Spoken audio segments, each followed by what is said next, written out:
Thank you very much, Kathy. Good afternoon, everyone. Can you hear me in the back? Can you hear me in the back?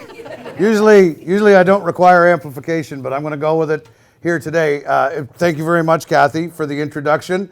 It's a pleasure to be down here. I have had a number of reasons to be down here over the course of my life. Over the last little while, we've had a chance to work with the local community or the neighboring community of St. Andrews as it relates to nuisance deer issues. I travel the entire province as it relates to the subject of natural resources. Before we talk about what I've done, doing, and what we want to do, I should take a few minutes to talk to you a little bit about where I've been. I was elected in 2018, put in the position of Minister of Natural Resources at that time. Very thankful for that. But I believe that was probably the sum total of the efforts of the last 20 years of my life. I believe very strongly in biodiversity, ecological sustainability, and the future of our outdoor lifestyle being perpetuated by the things that we're doing right now. I grew up in the Miramichi area. I live in Albert County now. I come very naturally to a rural way of life. There's a few things I've been doing in the job of natural resources that I hope are simply a reflection of who I was growing up. I've wanted this job for about the last 20 years. Very thankful to have it. And while I'm in that position, I want to make it count. And so when the time came when Premier Higgs said he wanted me to lead up the role of Natural Resources Minister, I said, I'm in, let's get going. Actually, a couple days later, I realized he also gave me MB Power. And it was too late. I couldn't back up and I couldn't rethink it at that point. But at the end of the day, natural resources is in some way, shape, or form something that I've been very much involved with. Certainly not something that I would claim to be an ultimate expert on. Certainly not something that I would say that there aren't people that know as much, if not more, than me. But I'll guarantee you that you would have to go a long ways to find somebody that is more passionate about making the woods and the water of New Brunswick better. Better for us and better for the generation of outdoors people who aren't even born yet. That is the overwhelming commitment that I have each and every day when my feet hit the floor and I want to go to work to make those things better. So there's a few things we've been involved with. You guys, I could ramble on and on for hours. What'd you give me, like 4 or 5 hours to talk tonight? So, I'll go like this. Yeah, there's a big hook. I could talk for and have talked for hours and days, in fact, years, about the things that matter most to me. But the questions that are going to come from the group are probably what is of most interest. So I'm going to talk a little bit, but I'd like to reserve most of the time to be able to get to the feedback that you guys have. I do have to be in Albert County at a decent time tonight for a dinner, a sportsman's dinner there. So at some point, I've got an executive assistant here that's going to grab me by the collar and leave. But this is by far not the only time we're going to have an opportunity to talk. I've told Kathy and the surrounding area that I'm available at any given time to come and continue the conversation. It matters to me. I know it matters to you. So there's a few things that I want to talk about. Forestry management is, of course, something that I've sunk my teeth into significantly and diligently since taking office. But I also want to talk about something that I believe was quite an issue around here, and that is the federal regulations that are surrounding firearms. I've done, I'm a firearms instructor, firearms training instructor, hunter safety education instructor. I possess both a restricted and a non-restricted license to possess and acquire firearms. My dad put a gun in my hand when I was 4 years old to teach me how to use it. And ever since then, I have had firearms as a pretty significant way of life, as they are tools that we have used both on the farm and hunting. I respect them, always have taught the same respect to my children. And so I noticed some things that were taking place federally that concerned me quite a bit about my ability, our ability, to be able to continue to use those tools in a legal and responsible fashion. I don't know if you had seen it or not, but I had written a letter to the Federal Minister of Public Safety expressing significant concerns over the recent Bill C-71 that had passed in Ottawa. That bill, essentially, in my opinion, was going to do nothing to eliminate illegal activity with firearms and guns and crime, but put significant impositions upon us as legal, responsible firearms owners. I can go into that in detail with you, or I don't know if anybody's seen the letter I wrote or not. I find it interesting that when I do something bad, lots of media picks up on it. When I do something good, sometimes it doesn't get spread around as much. So, you rely on social media or meetings like this, but I want to get the message out that myself and this government is standing up for the legal, responsible firearms owner, while at the same time being very much in favor of the regulations that we have to go through to ensure that we are worthy of possessing these firearms. So as it relates to that, I can get into that. I won't dig into that too much. But I think forestry is something that I wanted to spend the significant amount of my time talking about. It's something that touches all of us down here. Truth of the matter is it touches us all throughout the entire province of New Brunswick. And it's something that I've lived in. When I grew up on a rural beef farm in Miramichi, and in addition to losing money raising beef cattle, we trapped muskrat, sold Christmas trees, and sold pulpwood. I mean, how many people around this table either came from that same background or know somebody where trapping, pulp cutting, farming, that's a way of life for New Brunswick. New Brunswick's the size of Mississauga or smaller than, and we are a rural province. And it's something that I feel like we move away from celebrating that a lot of times. Major cities get press, major cities get a great deal of the focus when it comes to economic development or news or whatever. But I'm committed to celebrating the history and the foundation that rural New Brunswick has created for us here in New Brunswick. So we grew up cutting wood, we grew up selling wood, we grew up on a farm, we grew up in a very rural lifestyle. So that's the frame of reference that I have when I came into the job. Now, I'm going to fast forward from those days on the farm to a few years ago when I saw some things happen in the forest that really didn't make me happy. 2014, forestry plans were put in place by the government of the day that I feel were not put together with an eye towards conservation or ecological sustainability. And I had issues with that forestry plan that was put forward in 2014. Now you may say, wasn't that a conservative government that did that? Yeah. But I didn't mind saying that I didn't like what was being done in 2014. Now, I'm sure, are most folks aware of forestry plans and what's going on? And anybody aware of the 2014 forestry plan that I speak of? When I say that, is it a foreign concept, or are people aware of what happened? Well, essentially, I felt like deals were struck related to forestry that highly favored industry, but left conservation out of the equation. I never, ever bought into that. And it created jobs and it created economic activity, and we need that in the province of New Brunswick. And our forestry industry is responsible for putting food on the table for thousands of people, and I celebrate that. But I felt like we moved in a direction where conservation, the woods, the water, the fur, the fins, the feather of this province were not being considered.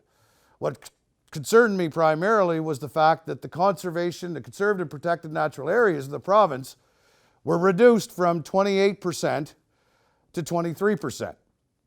And when I saw that, I thought, if ever I have a chance to do something about that, I'm going to try to reverse that trend. So, fast forward from 2014 to 2018, and I ran for election, and I was elected. And during that process of 2018, the platform for the PC party that I ran for had a significant component in there for fostering outdoorsmanship and to revisit and revise the Crown Lands and Forestry Act. Well, not only was I in favor of that, I wrote that. I wrote that into the platform because I felt like, in addition to the thriving industry that forestry presents for our workforce in New Brunswick, we need to take a consideration into how we can create balance within that system. Now, I'm not perfect. And what I'm about to tell you, as far as a plan, is not perfect. But I believe strongly that it is moving the needle in the right direction.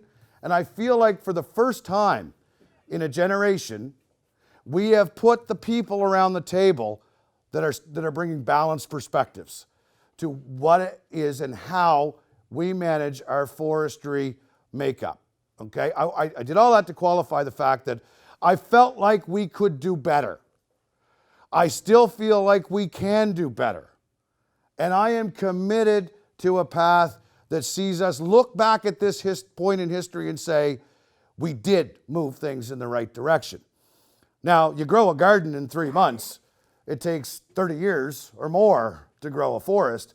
So the initiatives that I'm embarking upon right now will not see full fruition for quite a long time. But they are important enough that I must do this so that it lives beyond my tenure in politics. And I'm telling you that when I'm looking at this, I'm looking at it from a perspective of future generations. So I'm going to talk a little bit about some of the things that we've done. I'm going to give you a few statistics. When I took the job of Natural Resources Minister, I walked in to my staff and I started beating on the table and saying that I'm upset about the fact that every piece of New Brunswick is clear cut. Okay? I mean, anybody notice clear cuts in the province of New Brunswick? Yeah, exactly. I need some water here. I've been to 7 locations before I got here, so I think I've gone through all of my words for the day. So I'm going to have to try to work hard on getting through that. Just a second.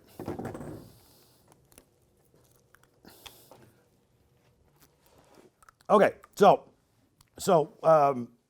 I walked into the department and I said, we got to get a handle on clear cuts. And they said, okay, well, what are you thinking? And so I selfishly pointed to some areas in my own riding in the Albert County area. And I went here, here, here, here, here. Well, I had some folks that came to me and said, okay, absolutely. And they laid it out. And for the first time, I became aware of the dynamic between private and public land, Crown land. I was furious about clear cuts that were taking place on private land. Okay, Crown land as well, but the specific areas that I was upset about, I was realizing it actually wasn't Crown land. So I began a process of investigation and study. And I wanted to find out what we've got here. Now, I don't have the ability to do it here today, but it was part of an announcement I made last December. I wanted transparency in the forest makeup. So I said, I want pictures of what the province of New Brunswick looks like in fall colors. Okay? Fall colors, it's awful easy to tell hardwood from softwood, right? So we used the latest technology to do mapping of the province of New Brunswick, and I have it, and it's available to each and every one of you. I'll get it for you. It's actually going to become part of our website as part of the DNR dashboard for transparency. But I said, I want to see what we got. And then I also wanted to see what the hardwood softwood makeup was, what the young hardwood mix. I asked a bunch of questions, so I wanted to find out what bones we were working with. Okay, because we do operate forestry in New Brunswick, and I believe that we can do better, but what do we got? And when I looked at everything, the makeup of the forest prior to 1982 was a 70-30 softwood, 70%, hardwood, 30% mix. So I said, well, where are we now? Well, we're at about a 65-35% ratio. So, okay, and it moved around a bit. Okay, there's some dynamics there. And then I looked to find out about young hardwood. And we've got a little bit more young hardwood in New Brunswick today than we had in the 1980s. Moved around a little bit, got to work with that. But I said, okay, there's the skeletal structure. And then I looked at the forest map of New Brunswick. This is all going to be important later on as I go through this conversation. But I needed to know the skeleton that we had to work with and how we could put meat on the bone, so to speak. So once I had those diagrams and drawings, we began to work on how are we going to increase and develop the forest makeup so that it is biodiverse and it is ecologically sustainable. So in September or October of last year, I made an announcement that not too many people heard about. We made an announcement to double the conservation forest in the province of New Brunswick. Now, how many people did not hear about that? Yeah, that just blows me away. That just blows me away. That's a historic announcement that is going to increase the protected natural areas of New Brunswick to the equivalent of adding 19 Fundy National Parks to the protected and natural areas of this province. What it's going to do is, you remember I said in 2014 we dropped the protected natural areas to 23% from 28? This takes them back up to 30%. It's incredible. It is the equivalent of 540,000 hectares of protected and conserved area. And a great deal of it's going to be protected Class 2, which still allows us to hunt, to fish, to responsibly drive our ATVs and UTVs and enjoy nature, and it's not all hands off. There's certain areas where we're going to see that are particular fauna or flora that are at risk, so it'll be hands off, but for the most part, it's going to be doubling the conservation area that we can enjoy. Now, a couple of caveats there. I've seen the province of New Brunswick protect areas, and all they protected was areas where industry didn't want to cut. That's not protected natural area. So I've done something that's unique and has never been done before. We have looked at protected natural areas before, but it's been done with my department, the biologist within, and industry. This time, we're doing it completely different.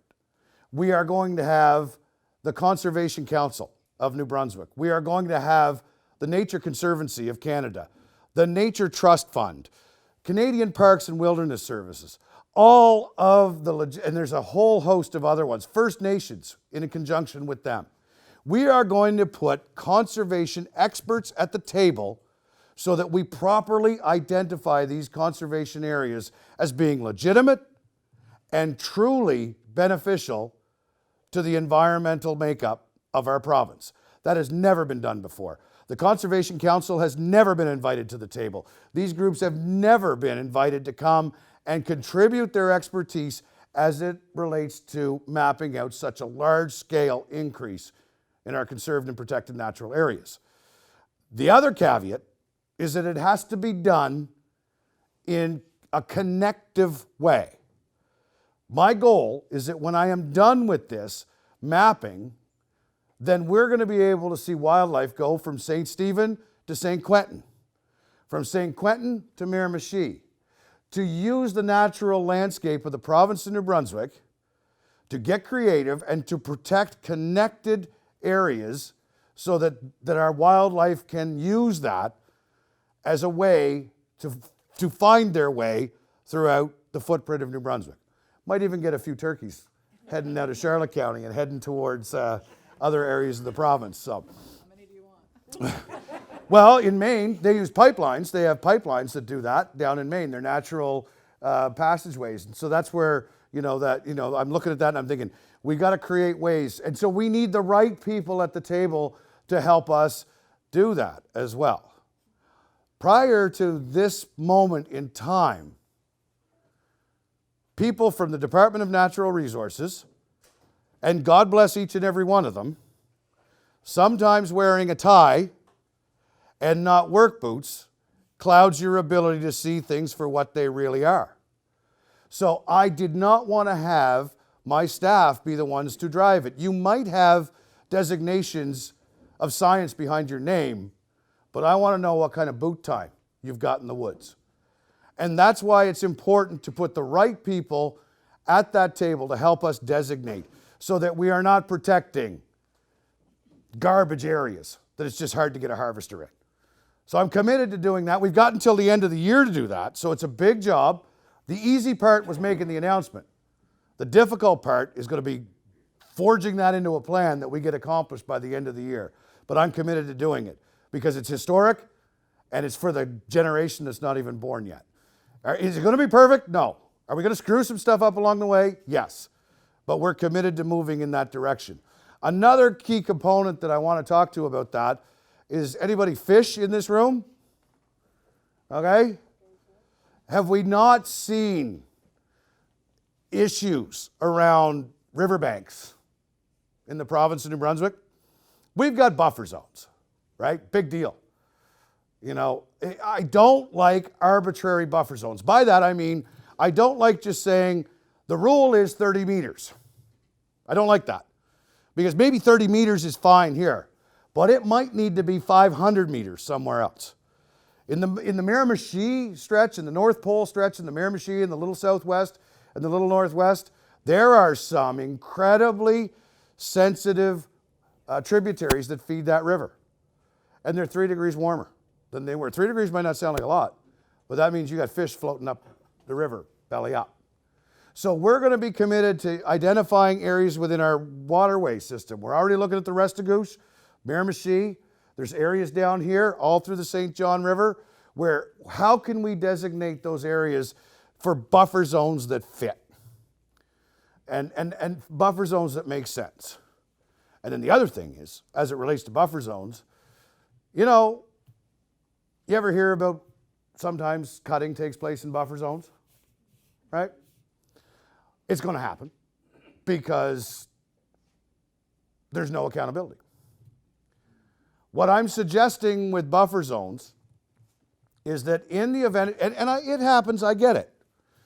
But if you go into a buffer zone and you harvest $1,000 worth of wood, let's say, instead of your fine being $500, how about it be $5,000? Okay, we're going to work on a system that takes the fine for infractions in buffer zones and makes it so cost prohibitive that it'll bring the environmentalist out of anybody.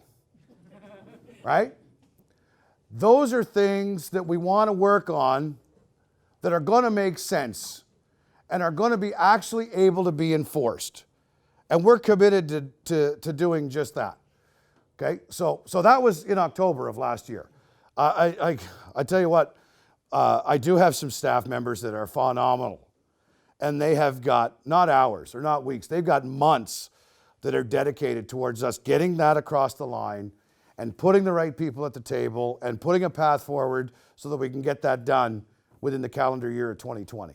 That's going to happen.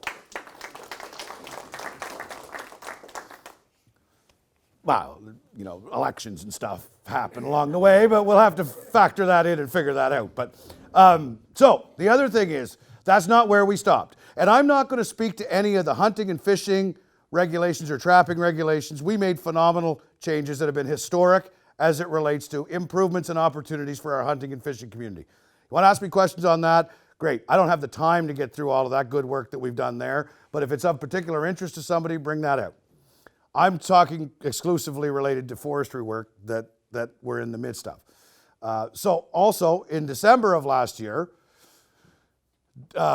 we made an announcement where I put a moratorium on the increase of cutting of any Crown land. Anybody not hear that one? Okay. Well, I'm glad to hear that there's more people that heard about that one. I'm surprised at how I'm not getting any news over that. One of the biggest issues that we've run into, and one of the things I've changed in the last year, is that forestry companies could come in at any point to the minister's office and say, I want an increase in Crown land for harvesting. Here's what I want it for. Here's why. Here's how many jobs. Blah, blah, blah. Sign here, press hard. You're making 3 copies. Okay? Another forestry company comes in and says, I want a piece of Crown land and I want to do this with it. I want to do that with it. Okay, no problem. I have not, in 16 months of being in the job, I have not allocated Crown land to any forestry company. I'm going to tell you about how much further I went with it. Any forestry company in the time I've been there, despite asks every month. I stopped the way we do it. I said, no, I said, I am, however, going to collect your information, combine it with an industrial plan, review it according with our staff, and then determine what it is that we can do. That's different. I haven't allocated one piece. So anyway, set that aside. And then in December, I announced that I was going to halt for 5 years. There's going to be no increase to cutting or allocating Crown land. In that 5-year runway, we are, however, committed to bringing the private woodlot sector back up to the level of wood that it was putting into the marketplace prior to the downturn in 2008. It's the equivalent of about 2.5 million cubic meters. I've been working with the private woodlot sector. I've beefed up the Forest Products Commission. I've done a number of things with the Private Woodlot Federation to say, we have got to take the 7 woodlot boards throughout the province of New Brunswick. We have to find out what works, discard what doesn't, and create a well-working system so that the fiber required for industry is purchased through a woodlot marketing board system. It's dysfunctional right now. There's problems on all sides, and as a result, nobody's happy. So I've committed to taking the next 5 years and eat the meat and spit out the bones and create a system that allows, here's what, I'm going to boil it down. If you're a private woodlot owner in the province of New Brunswick and you're saying, I want to sell wood, that has to be taken care of before any Crown land is entered into the forestry industry. So that's a big piece of steak to try to eat in one bite. That's why I put a 5-year runway on it, because we have to do a significant amount of work with our private woodlot boards. We have to have them, because right now, we've got woodlots up in Miramichi.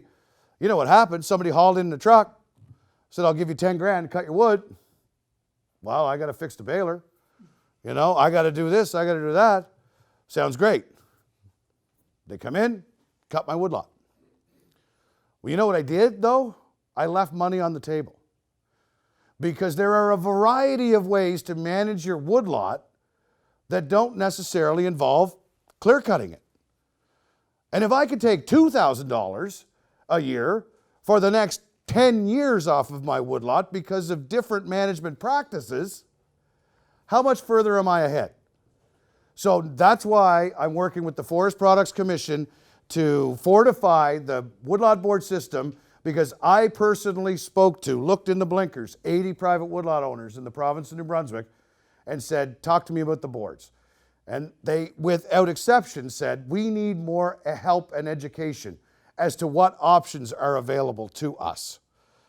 And so the message was loud and clear that we need to know what options are available for us to manage and make money from our woodlots.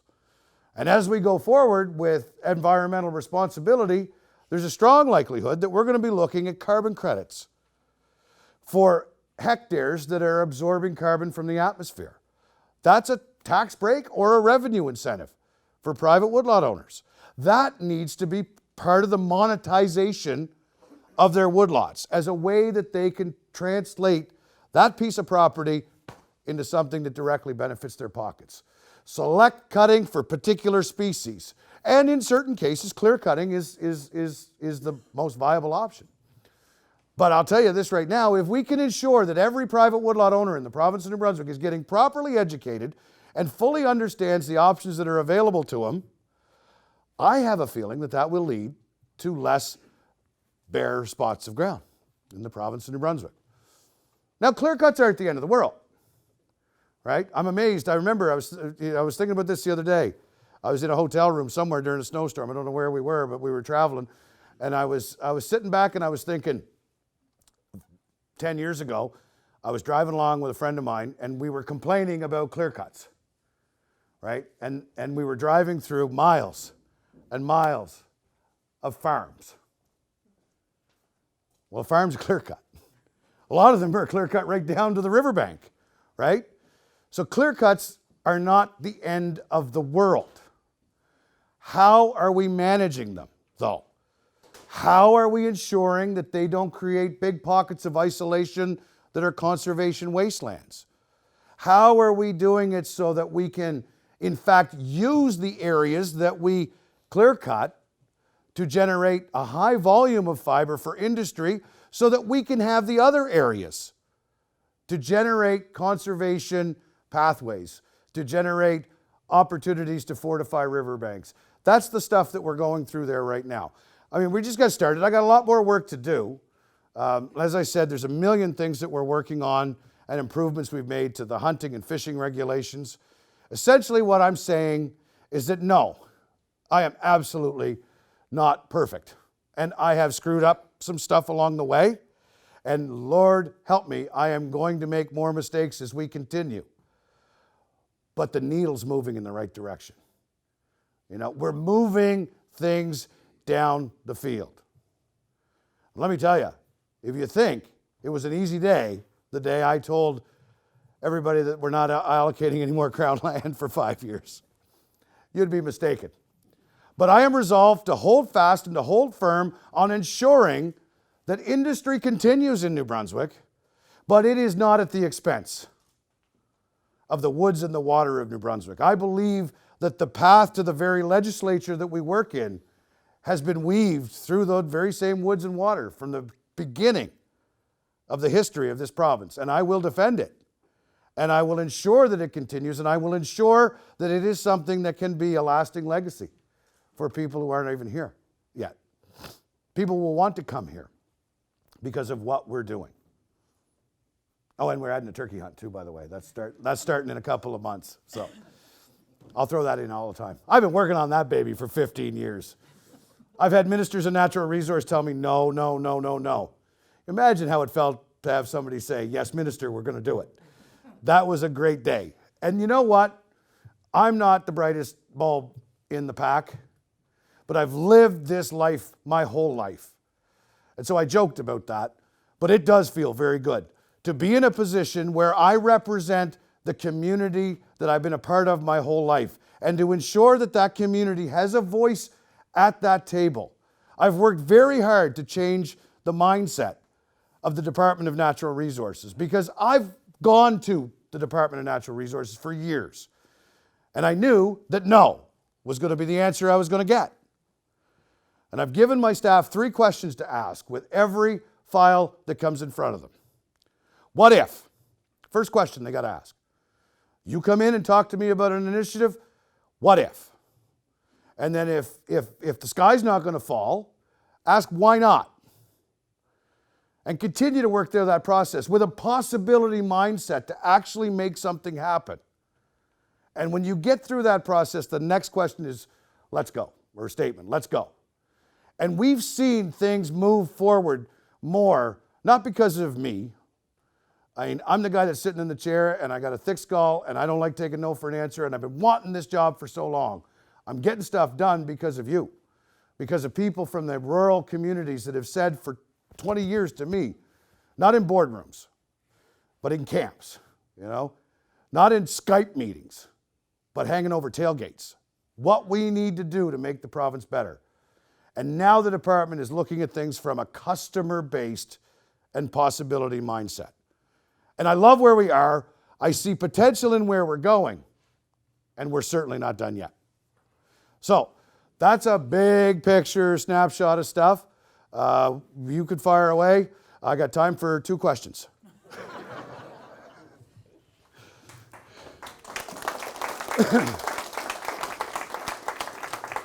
Now, if possible, I'm just going to say a qualifying statement.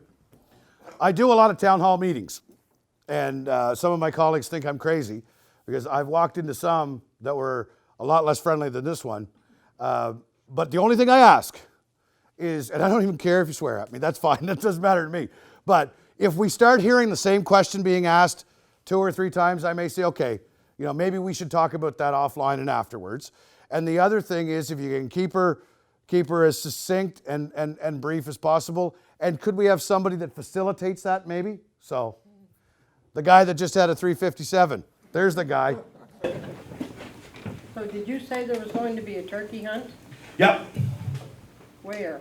three counties, 5 wildlife management zones: Charlotte County, Carleton County, and Minto and Chipman. So when will that start? Within a month, we're going to have a draw. So within a month, we're going to have it ready to be opened up. That's going to be the same as any other draw that you're involved with. Put your name in, draw. We're going to draw 400 tags, and we're going to have a 2-week season the last week of May. Bearded bird only, one, and it'll need to be registered. Someone to refurbish, I like to use redevelop because I think that's what this means. Well, I'm glad that you asked that question. I'm glad Alan's here. Alan, we talked about that, was it June of last year? Sometime like that? Yeah, right there. Day after what? Day after we heard about it. Day after we heard about it. We, 3 of us came from Fredericton, the environment minister, Andrea Anderson-Mason, the adjoining minister, and myself. We drove down and we came and we sat right across the road here. And we talked about the significance. We talked about a variety of different steps and a variety of different opportunities that presented. Now, at that moment, I knew nothing about it other than the fact that it was being proposed. And Alan and I have talked back and forth. And one of the things that bothered me was I'd talk to Alan and he'd say, okay, I know this, but I don't know that. And I'd go back to NB Power and they'd say, okay. So recently, like last week or a week before, week and a couple of days ago, I talked to Alan. I was in the Toronto airport, and I was getting different stories from Alan as I was getting from NB Power. So I said, enough's enough. We got to sit them down. And so Alan and I met with NB Power, and I think we uncovered some more questions. So the short answer, Bob, is there ain't nothing happening with that until the community is fully briefed, aware, and had a chance to weigh in on that. I stopped moving anything forward because the big thing I realized was that the utility hadn't put a full and wholesome consultation in place with that, and we're not doing anything. And I gave Alan that assurance for a long time, and like I said, there was questions that came from that. Ain't nothing happening till the community is fully weighed in on that and considered with that. So I think we need to, that's what we do need. And there needs some engineering done on it, so we've got some real answers. Real numbers, real answers, real costs. I don't like fuzzy calculations. I want to know exactly and what the ramifications are, and that we've eyeballed the community and made them aware. I mean, you know what? There's lots of things that are done in government. The problem with a lot of things is that they're done outside of the local area, without involving the local area. We're not going to do that without this community being very, very, very much involved. So but there's no decision on anything made there yet, but a commitment that you will know everything before anything happens. So, all right? Okay. There's 2 questions. Yes, sir. I'm Rod Cumberland. If most people here probably know me. I worked at Natural Resources for 22 years. I was the fur bearer biologist and then the deer biologist for 15 years. And I worked for a lot of ministers. And I will say, I will vouch for Mike that he's one of the best ministers that we ever have had in Natural Resources.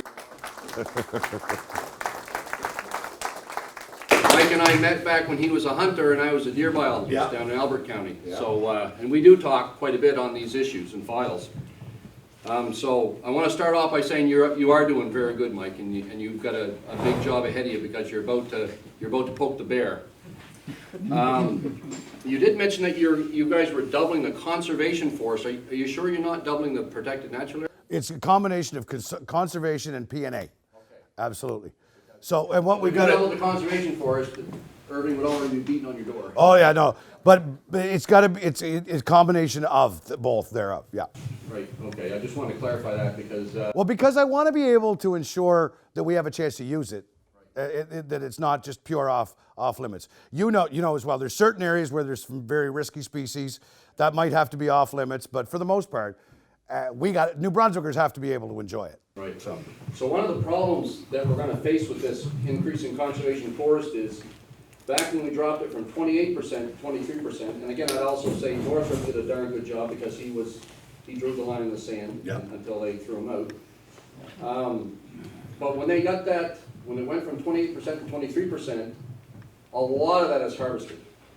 Yeah. A lot of that wood is harvested, so we set aside deer yards, old growth forest, and on Crown land, we now don't meet habitat requirements for 9 species of wildlife, and they are just indicator species.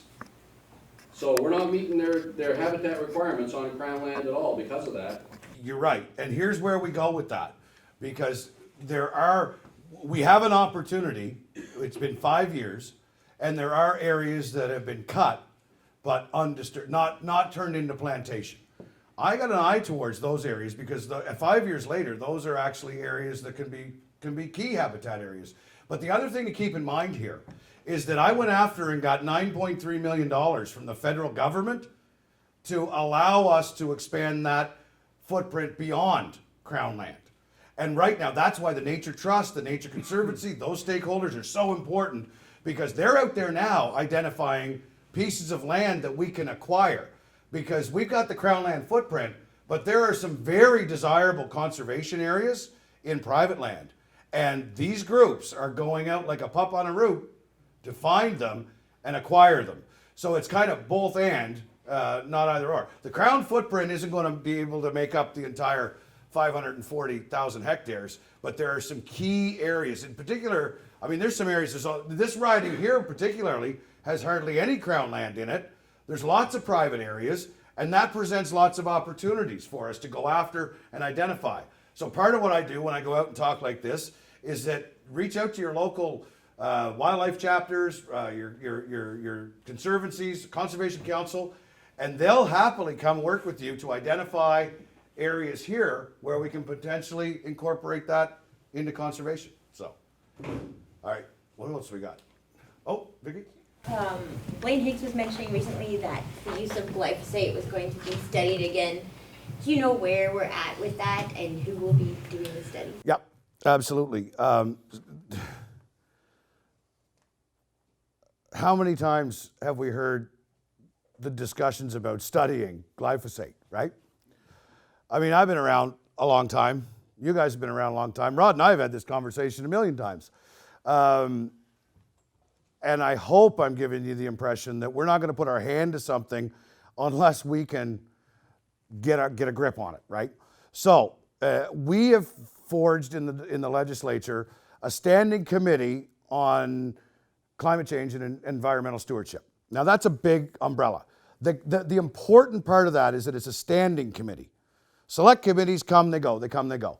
We wanted to create a standing committee with the first order of business to be a full review of herbicide and pesticide use. Not just glyphosate, not just aerial spraying of it, not just Crown land. But for the first time, and I know, we've heard, we've looked at this, there's studies here, there's studies there, but never before has the legislature of New Brunswick with the elected officials had the subject of pesticide and herbicide on the entire footprint of the province studied. Because 13% of Crown land is in a plantation, okay? So I'm confused a lot of times when people say, you know, if we ban spraying on Crown land, we fix everything. Well, hold her. 67% of industrial freehold land is sprayed, commercial applications, agriculture. I'm not saying, that forestry doesn't, but we've got to look at the picture of the entire province. And that's what this committee is doing. And we've reached out and invited people from both sides of the equation to come and present. And the week of March 24th to 27th, we've reserved that for an opportunity to hear from subject matter experts.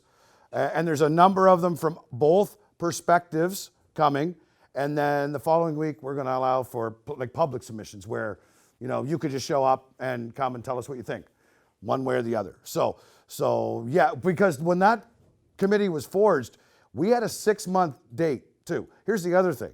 Committees can turn into committees who form subcommittees who get a committee to determine who's on the next committee. Not this one.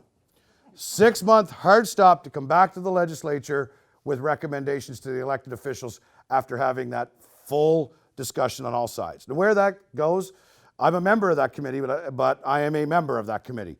It's got every party in the legislature, People's Alliance, Liberal, Conservative, Green. I almost said NDP, but that's not applicable. So all 4 parties are represented on that committee, and we will be hearing from all stakeholders, one way or the other, and then there'll be recommendations to come back from the legislature before the legislature session and rises for the summer. So does that answer that? Okay. Yes, sir. I'm curious about where you stand on some of the details of clear cutting. Yeah. The roads in particular scarification, which I think has had real impacts on our watersheds and so on. Could you comment on that? Well, you talked about watersheds. Now, you could define the entire province as a watershed, right? But what I'm speaking to is protected watersheds or sensitive watersheds in sensitive areas. Those are the areas that I'm focused on because, like, does anybody know where the North Pole is in Miramichi? Okay. There's some very sensitive underground feeding tributaries that come there. So when you get back into those and you start clear cutting on top of those, it changes the soil base, it changes everything. So that's why I'm focusing on those areas. I'm going to be protecting waterways, and you're thinking, well, you're not cutting anywhere near a waterway. Well, when you geomap it out properly, yes, exactly. So when it comes to those waterways that are sensitive, that has got to be a major part of ensuring that gets put into protection. Education will continue to be, everything goes, you dig up everything that's left over and you. Well, but not if it's designated in a protected. But outside of that, it will still. On Crown, that'll be contained to that 13% of Crown land footprint. Yeah. Well, it's up. Yeah. Go back to the turkeys again. Yeah.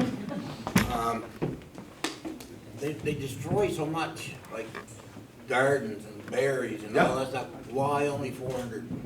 Well, I'm following the model that the state of Maine adopted. They adopted this model in 1984.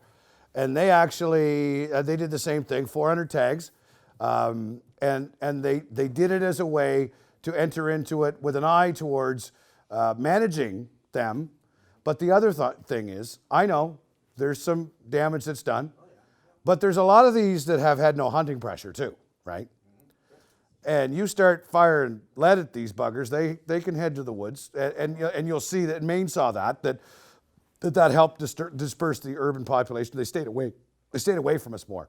But I would never want to exterminate anything. Oh, no, I don't. Right? So it's a way to be cautious, but at the same time, put it on the books and then start moving in a direction where we manage them. That's what I've been saying. I said this 10 years ago when I sat with DNR. I said, you stick your head in the sand on this, you're going to have a problem.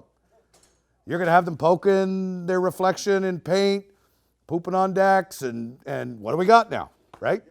So I'm in a position where I can act on that and do something about it. Yep. Fire away. I've got a comment, maybe in a suggestion. You talked about a $500 fine, cutting in a buffer zone to a $5,000 fine. And the reason I come to this, I'll probably ask you the question after, but why wouldn't you, is there any kind of mechanism to go and make them replace that habitat or educate them of why they're actually, $5,000 fine, then they just go down and pay another $5,000 somewhere else. But if they have to go and re-stabilize that. I hear you. Right? I hear you. And in an ideal world, we're all susceptible and receptive to education. I find that it's less about education. And no, I disagree that they'll go spend another $5,000 somewhere else, because if they get $1,000 worth of wood and the fine's $5,000, very quickly they're going to become environmentally responsibly because it's costing them more than they're making. That polices itself by making fines so ludicrous that they're like, I will not go somewhere else and do it, because that fine is now, I'm losing my margin, I'm losing my profit. If you can cut a buffer zone right now and you know that you're fine, you factor that into your profit margin and you're still okay, you're going to do it. If you can't, you're not. The other thing is, in the event that unfortunately a cut's made, and I'm dealing with that in my riding now, and believe me, I have dealt with this 3 times with industry since taking the position. But when they cut into something, well, truth of the matter is that I'd sooner see that regrow naturally than replant it with some form of softwood. because natural regeneration is good. Is it good that they went in there? No. But once it's done, let's let it regrow naturally into a form of browse or some sort of, well, it's a long time for its habitat, but it can become food rather quickly. So what's done is done, and the forest will regenerate and let it go. But, I mean, I don't like to speak ill about anybody, but I don't think education is going to go a long way. Well, education or compensation, I mean, DFO uses compensation, right? But usually compensation is after the fact that they're gonna tell you they're gonna destroy it, and this is how we're gonna compensate for it, right? I think you start hitting pocketbooks, it start working. And make no mistake, It's a lot more than $5,000 a lot of times, right? well, I just pulled that out of my head. I just pulled that out of Yeah, my I head. know, but usually it turns into a lot more dollars than actually a fine. Well, I'm gonna make it hurt. That's what I'm gonna When do. they have to compensate and they have to put in certain things and do certain things, if it has to be on that habitat or somewhere else, it's gonna cost them a lot of money. Well, you see, I'm up for it. And to your point, you know what? That's a good point. Because I think it's important for you to realize, I don't give a rip what anybody thinks about me in industry. The problem with politicians is that they care what people think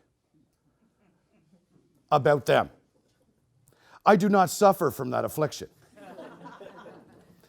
I have not worked as hard as I did to get in this position and let pressure from somebody move me from my position. In the event that means that I'm on the side of the road somewhere or buried in the clear cut somewhere, I don't know, if I ever go missing, I don't care though. I don't care. Because I live in New Brunswick, grew up in New Brunswick, and I have to spend the rest of my days in this province. And I took a commitment to my people, the people who are committed to seeing the woods and the water flourish, that I would do my best. So I don't care what anybody can say about me or what they can do about me. And I always joke that as long as I go home and the dog wags his tail and my daughter still loves me, I'm fine. But I tell you what, you guys have been telling me for a long time what needs to be done. I'm in the position now to do it, so shame on me if I don't walk that out. If I don't do everything I can to fulfill the commitment that I've made at camps and tailgates for the last 20 years. So that's where I'm at. Yeah, Bob?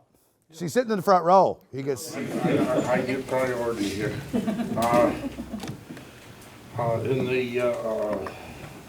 I'm a woodlot owner, and I haven't chipped any wood for ages because, well, I had some real disasters as far as. Yeah. Anyway, long story, but where's the marketing board now? The YSC, you'd be YSC down here, right? Yeah. Yeah.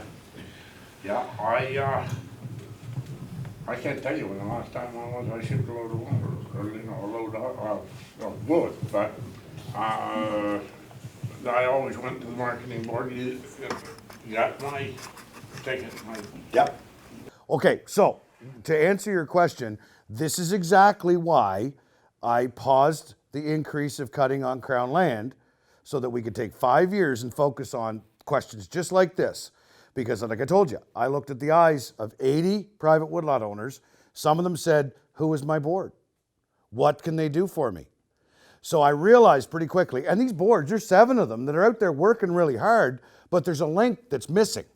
There's a link that's missing between the role that they offer and the role that they should be offering. And I've said this very clearly from day one. I'm not concerned about the mills. I'm not worried about all the steps in the way. I'm not even concerned about the boards. It's the private woodlot owner. And that person, there's 40,000 people like you, Bob, in New Brunswick. And you know what? We get caught up in meetings and this and that and going over stuff, and we forget you. So that's why I said, I've revamped the Forest Products Commission so they can better come up with fair market value, so they can better manage what's going on in the board system, so that we can streamline what's going on there, so that we can equip them to educate private woodlot owners, so they can make sure that they're reaching out to you if you're not reaching out to them. You're a customer of theirs. They should be reaching out saying, Bob, what can I do for you? Now, over time, there's all kinds of layers that get added on, and people get busy being busy. I'm trying to strip all that back and say, what's your job, Woodlot Board? Make sure Bob's taken care of. We're going to take the next 5 years to make sure you're educated. Because you might say, cleaner. I want her clear cut. Or you may say, I'd like to make revenue off of my land every year. Or you may say, what kind of credits can I get for letting my trees grow and absorb carbon? The board should be able to ask you that and give you pricing and values for every step along that way. So that's what I'm doing for the next 5 years. Will the board be in charge or be involved in the carbon sustainable? Yep. Absolutely. We need the boards to be aware of the most up-to-date and current opportunities that you have for a woodlot owner. Well, I got a whole bunch of carbon down there. Yeah. Well, that's why we need to revitalize these boards so that they're providing. It's almost like they should be a woodlot education board, as much as it is marketing board. I'm working on that with industry. There's a lot of stuff we got to do. Because once you sell it, you got to get the right price for it and all that stuff. Working on that. But you should be able to, at any time, get a hold of your board and have them feed to you what your options are. And that's what I'm working on there. So when you're 84, come back, and I got until then. I'll have her all done. So, yes. Yeah, could you address the difference between conservation forest and a protected area, specifically regarding harvesting? Well, conservation and protected natural areas. You've got a couple. They're two different things. Yes, they're two different things. And what we're projecting with the 540,000 of P&A and conservation is that they will be no harvest zones. Okay, there's a lot of different breakdowns in between as to what's available. But when I speak about adding the 500,000 hectares of conservation or protected natural area, short answer is there's to be no scarification, no clear cutting to be done on those areas. Those are not To be cut. I still don't understand it. Conservation forest and protected national area are two different things. Yep. Can there be harvesting in a protected area? Yes, you can. Yes, you can. But what we're going to do is these will be designated as no harvest zones. What we're putting in there, you can, or there's protected areas where no harvesting isn't available. A type 2 P&A allows activities like us going in through it, and type 2 P&A is where a lot of this is going to go, because that allows us to do everything from ride our bike in there, hunt, fish, all that stuff, but no industrial application. So I see the vast majority of it being type 2 P&A. Just here, there, and Just a little bit better, because there's type 1 P&As, there's type 2 P&As, and they all contribute to the conservation forest.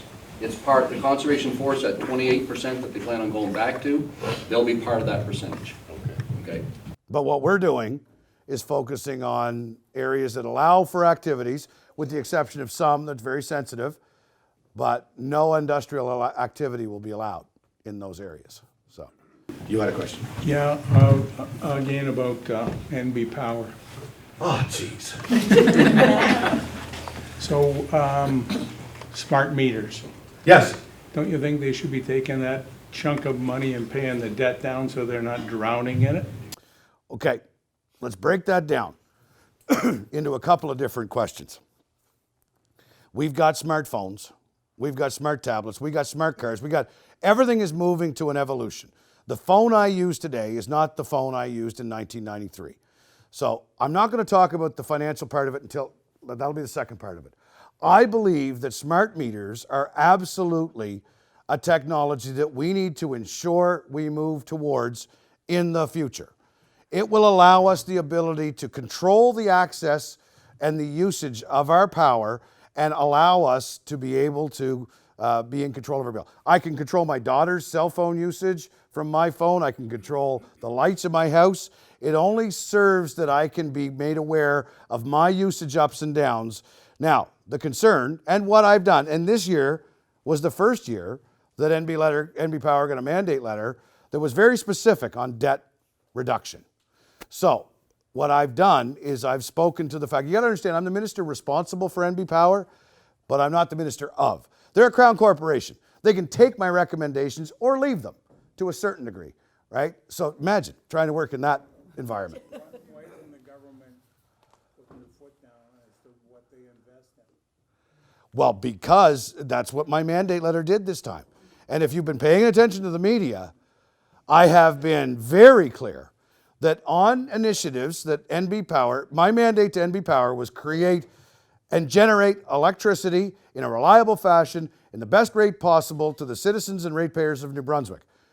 In addition to that, when you encounter opportunities such as Joy Scientific or a variety of different ones, as you encounter economic opportunities, you are to then bring them to us as the shareholder, the government of New Brunswick, for a continued review and collaborative effort where we'll have input as to what happens with that. Because I don't believe that a Crown Corporation is a Crown Corporation, okay? I've had corporations and I've had shareholders. Once a year, I got to come in front of you, you're my shareholder, tell you what I want to do, get your approval, and carry on. It's a little bit different in government. There hasn't been really that annual general meeting between NB Power and the shareholder.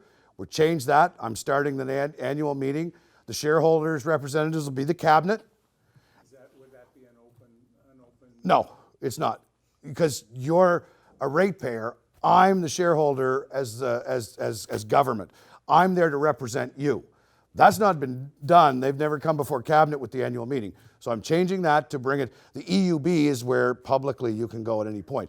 But they're going to bring their upcoming year's plans to us as government, where we review and approve. Typically in a private sector company, the corporation then goes and does their business without having to come back to the shareholder.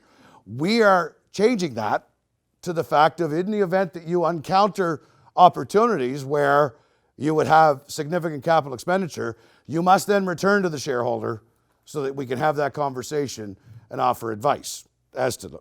They have autonomy and they do have the ability to, if it's under $40 million, spend that kind of money, okay, or something like that. I can't remember what the exact number is, but which is fine because they're a company. They have to have that flexibility. But I'm trying to bring accountability to that in a much more real fashion. And the other thing is bring transparency of the initiatives forward. Because as I uncover stuff within NB Power, I find that what's written in the headlines is not necessarily reality. You know, you see smart meter this and that, and there's horror stories all over the place. When I dig into them, that is absolutely nothing to do with what we're talking about doing. So I need transparency from them. My other question is, yesterday I drove to St. John, and there was 2 transports of log trucks in front of me. I bet you they'd be lucky if they got a 2x4 on each one of those logs. Yep. Is there any limit as to the size of the trees that they can cut? Well, typically what we've got now, I don't know if that was private, was that Crown land, hard to say, right? And so once again, when you see a truckload of logs going down the road, understand that 67% of private industrial freehold is cutting those logs too. So I can't speak to that. I don't understand that. The private woodlot owner can't understand that. I can't speak to that if I don't know. But on Crown land, we've got the shortest forest we've ever had in the province of New Brunswick right now. That's why we're doing some things to focus on the next 40 or 50 years to take the existing footprint of Crown land and ensure that we grow it. I mean, that's fiber, that's toilet paper, that's jobs. I get it. But when it comes to the saw logs, yeah, the bigger the log, the better for it. At the end of the day, the industry is able to make a go of it with that. I'm not giving them any more land to do it. I am committed to growing the wood supply in that smaller area because in the future, see, in the 70s, we realized that if we don't change things, we're going to have no wood left. So that's when that plantation model came about. So there's your pendulum swinging. The key is now that we take it and that we contain those areas so that they can continue to grow the fiber there. But then we use the other areas for a variety of different purposes. What they get for fiber, that's the industry that's buying the Crown land from us to use. They're going to cut more of them to get more 2x4s. That's what they're selling into the U.S. market or wherever the case may be. So, yeah, Lately, I've been hearing a lot about breaking down silos, and what I mean by that is Minister Carty was down, and we were talking about education, and that was breaking down between social development and Department of Health.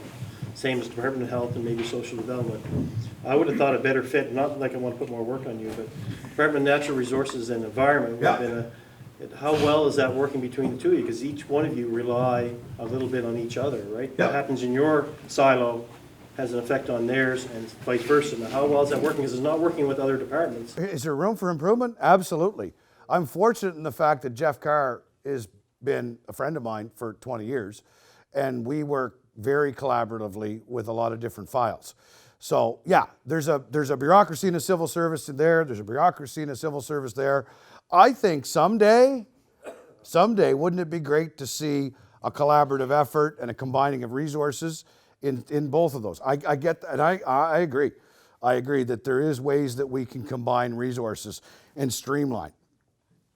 Because right now, what it does is that Jeff Carr has given me, and I've given Jeff Carr, complete and unfettered access within the department, so that if Jeff calls one of my staff, they understand that he's got my blessing to do it. And so that eliminates and streamlines a lot of the silo or the delay or whatnot. Absolutely, what you said is 100%. In our next term in government or in future governments, we should certainly make sure that we work at disassembling those silos. Health, social development, environment, and like I see Department of Natural Resources and Environment even. Yeah. Oh, I'd be in favor of that. I got a lot to do as it is, right? But yeah, let's start taking areas of common interest and start combining them. Big job to do that. And I felt like, well, I got a pretty big job to do right now, so let's get down the road on that and then go from there. So, who else do we got? You talked a couple of times about the private woodlot guys needing more education. I think a lot of them are pretty well educated.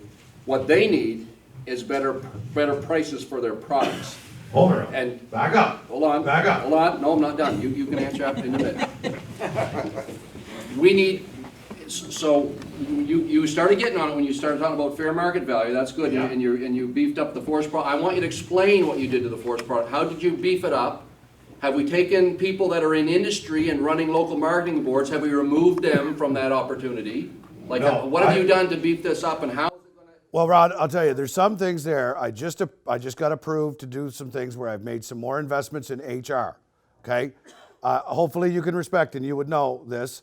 There's certain areas where people aren't put in place yet, or those positions haven't been designated.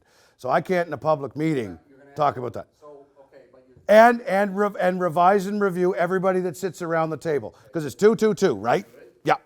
But I will go back to the fact that that's not the story I got. I got face-to-face. A lot of guys are saying, I need help finding out what my board, and sorry, I interrupted you. I didn't mean that. But I'm hot about that because I couldn't believe how many private woodlot owners said, like Bob was just saying, who do I contact? Whatever.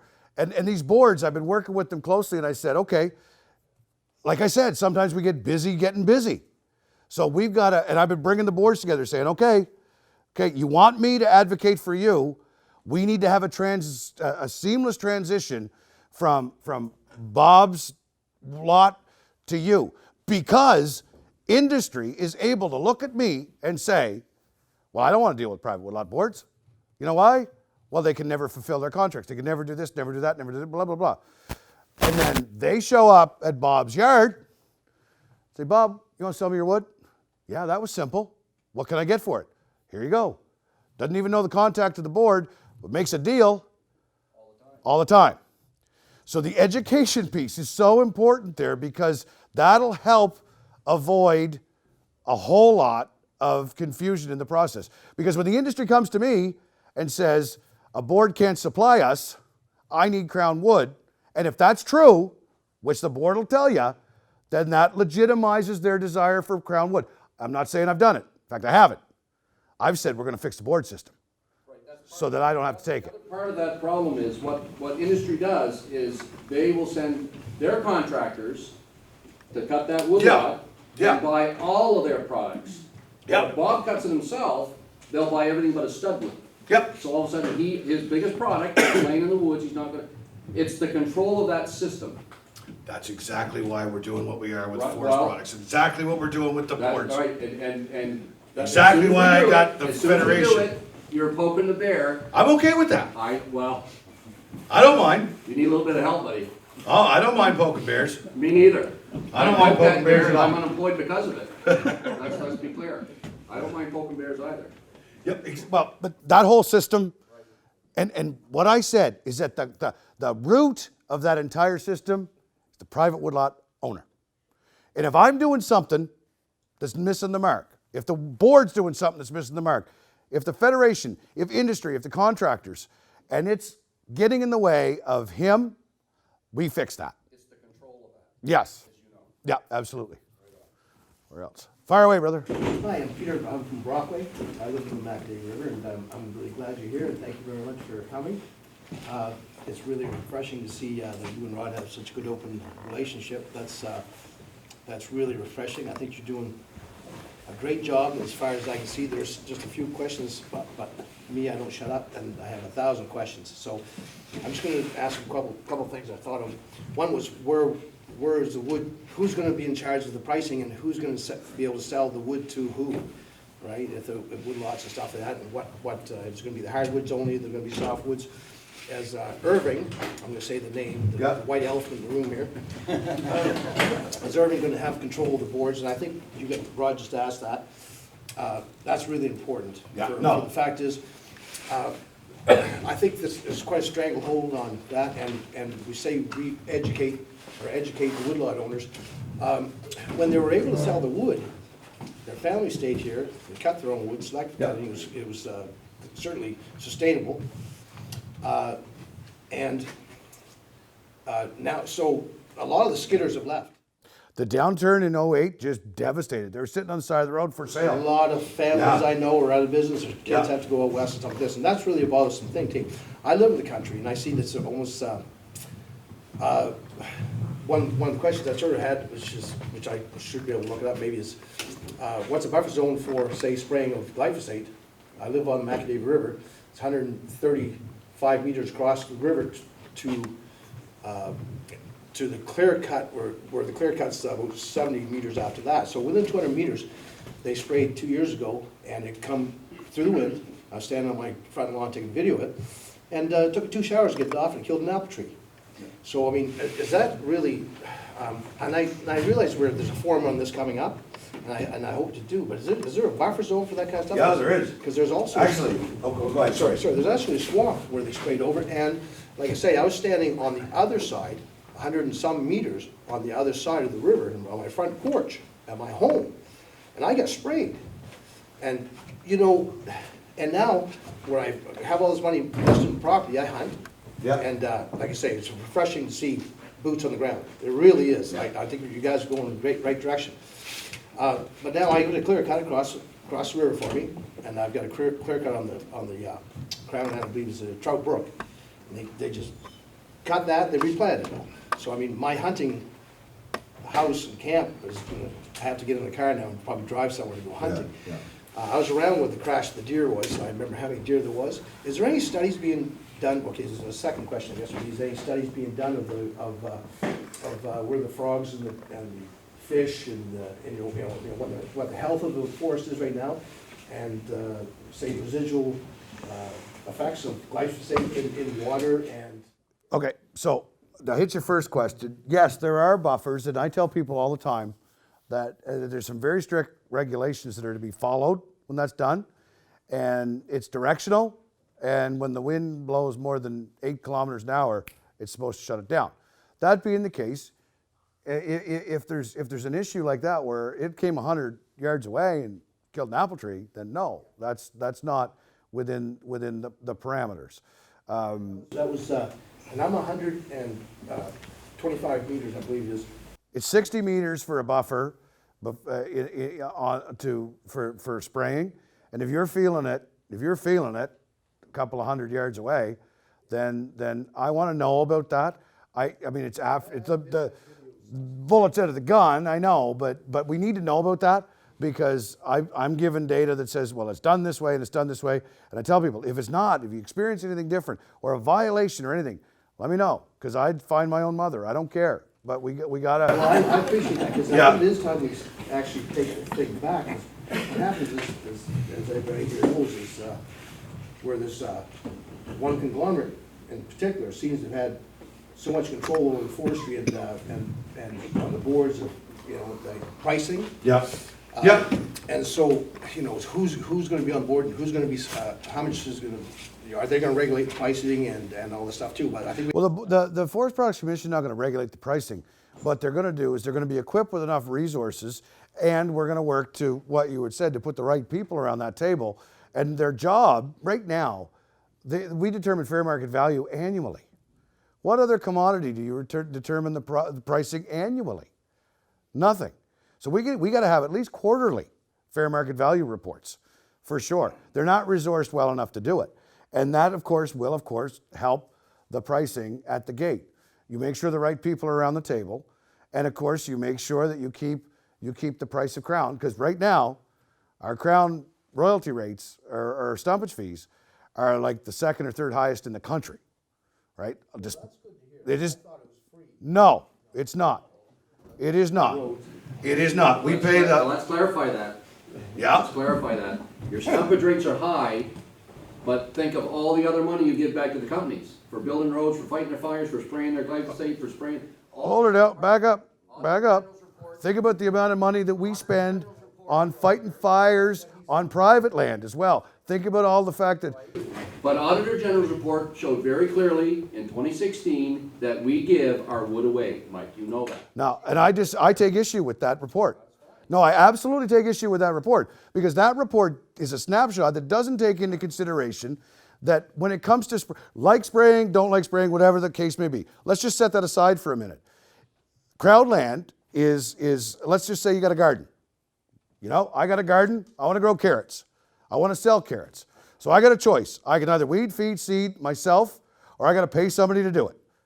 So we are selling Crown land. We're selling the fiber off of Crown land, and we need it cultivated. Somebody is going to be paid to do it, whether it's done right, paid too much, whatever the case may be. But there's a price that has to be paid to weed, seed, feed it. No different than if you were working a garden and you had to build the roads in, somebody would have to pay for those roads. We use a system. I'd like to see maybe an RFP system on that and improvements to it. But at the end of the day, you can't consider that to be a giveaway off of the stumpage, because you would have to pay the price to build those roads or to do whatever cultivation possible. The money off it. what's that? A private company is making money off of our Crown land, and our tax dollars are paying to do it. Well, our taxpayers are paid to do it because we'd have to pay to do it one way or the People other. making the money pay to do it. What's that? Like, the people that are making billions of dollars. Did you hear what I just said, though? Did you hear what I just said? What I just said was, let's have a look, and I'm studying right now, the fair market value of the cost of building a road or applying herbicide or anything. Because what I want to know is, am I paying a fair price to do it? Because if we are, then we'd have to pay that price anyway. And if they can come in with a price that's competitive on it, then why would we not? Right? Like, it has to be paid for anyway. If you're going to manage the forest that way, you're going to pay to put roads in. So make sure that we're not losing money on it, Rod. Doesn't that make sense? We are losing money on it. What, we are getting paid the same for wood right now that we were 30 years ago. Our stumpage is 20, it's the highest on softwood it's second or third highest in the country. Talk about what you want to do 30 years ago, but at the end of the day, what you just said was that people think it's free. That's not true. And in addition to that, we take the money from that and we pay to fight fires on private land and Crown land. We are involved in a lot of different aspects of wildlife development. We fund studies. So the Crown land money's coming in.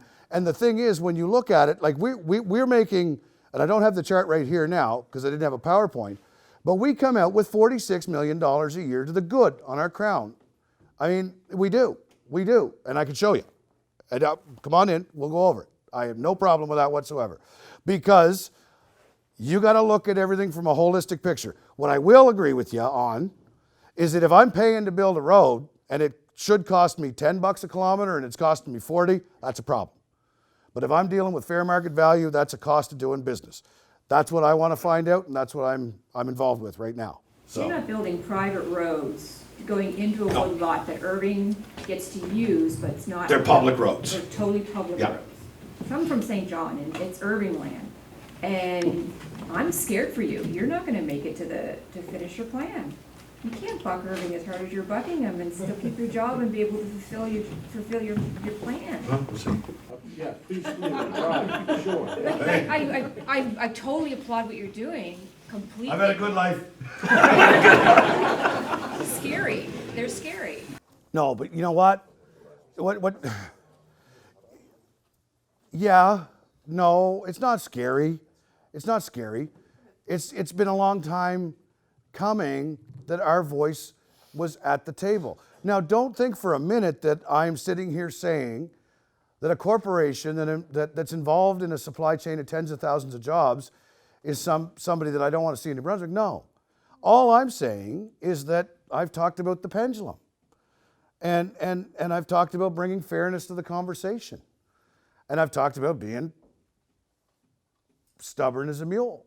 So do you think now compared to say 15, 20, 30 years ago, where you might not have had the backing of the community, that you have more of a backing of the community as a whole that are more interested in preserving lands and that environmental thing, and that's a difference now where you could stand up and say these things are gonna happen? Two things. The backing of the community, and I've had the full and complete backing of the Premier of the province of New Brunswick. Two things.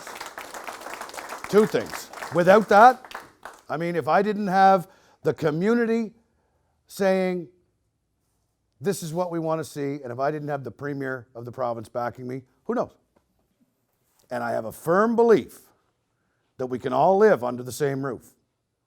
But it's going to require commitment, it's going to require stubbornness, and it's going to require continuing on a path to make sure that everybody's heard in the process. And Aldo Leopold, famous conservationist, said, and I always leave people with this when I do the Fish and Game talks, but without conservation, there would be no hunters. But remember, without hunters, there would be no conservation. We play a huge role in conservation. That includes not only hunters, but everybody who has a concern for ensuring that our woods and our water are better going forward. I got to get to Albert County, but I sure appreciate your time. Thank you, sir. Excellent. Thank you.